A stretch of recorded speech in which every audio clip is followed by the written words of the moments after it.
IPL इतिहास में प्रथम थर हाजिलुडु भुवनेश्वर कुमार को घातक बोलिंग दिल्ली पावर प्ले गला 8 रन में 6टी विकेट मात्र 75 रन में दिल्ली गला समस्त विकेट 7 ओवर जीतिला आरसीबी दीर्घ 10 वर्ष पर भुवनेश्वर कुमार को मिला पर्पल क्याप शेष थर पर 16 मसीह मिलता। हाँ दर्शक बंधु गतकाली एक रोमांचक मैच आरसीबी और डीसी मध्य होता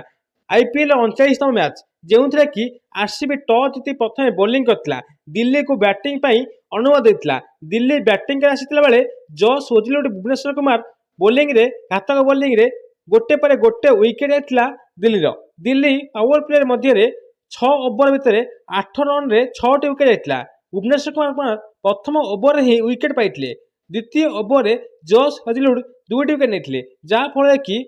दिल्ली मेरुदंड भांगी जाइथिला एवं बैटिंग विपर्जय घटी गोटे पर गोटे बैट्समैन दिल्ली आउट चलते 1 रन करी आउ किए खाता खोल पारे साहिल प्रकाश खाता खोल पारे केएल राहुल 1 नीतीश राणा 1 समीर राजवी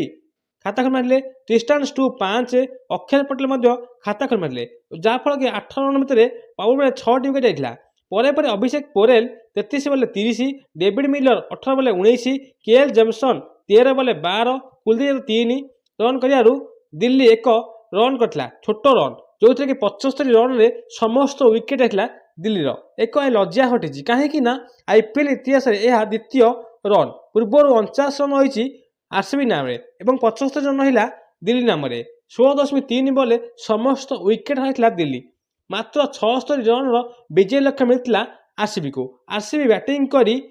प्रथम जोका बेथेल 20 रन आउट होते पर Virat Kohli 23 Devdutt Padikkal 34 run 6.3 ball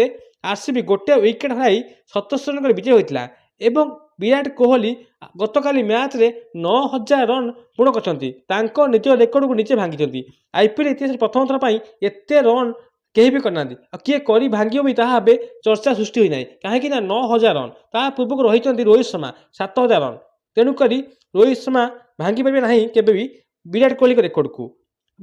purple cap रही भुवनेश्वर हाथ में दीर्घ 10 वर्ष पर भुवनेश्वर कुमार को मिली पर्पल क्याप 2016 मसीह शेष थर पर मिलता पर्पल क्याप भुवनेश्वर कुमार को और चलित वर्ष 2026 पर्पल क्याप मिली भुवनेश्वर कुमार को से 8टी मैच खेली 14 विकेट नहीं जहाँफल पर्पल क्याप मिली आरसीबी यही मैच जीति एवं टेबुल 2 नंबर रही जहाँकि चर्चा सृष्टि होची पंजाब एवं विराट कोहली दल आरसीबी मध्य मैच को कंटेस्ट में पड़ी आपड़ क्यों दल सपोर्ट करती पंजाब और आरसीबी मध्य मैच को आप किए विजय हासिल कमेंट निश्चय कहतु।